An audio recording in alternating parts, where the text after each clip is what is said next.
Let's see how to upload and extract zip file in Hostinger. Log into your Hostinger Edge panel.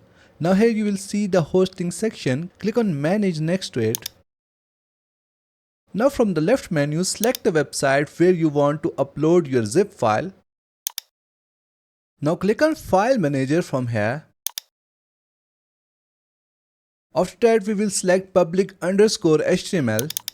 You can upload your website files here, but I will upload my files in the folder. So I will select the folder, here it is. Now click on upload from the top, select file from here, select the file and then click on open. So our file is now uploaded. Now we are going to extract this zip file. Right click on the file and then click on extract. Now we will create a new folder for our zip file. So I'm going to add a name for my new folder here and then click on extract. As you can see that our zip file is now extracted to the new folder that we have created. And here is the content of our zip file. And now we will select all the files from here and move these files to the main folder.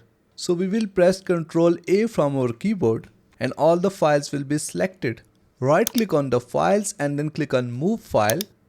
And here you can see that currently our path is our main folder upload zip and then hello folder. So now we will move these files to the main folder upload zip. So we are going to double click on this folder icon. And as you can see that our path is now changed to public_HTML/upload zip. Now click on move from here. And as you can see that all the files are now moved to our main folder. And that's it for today. Thanks for watching. Please like and subscribe.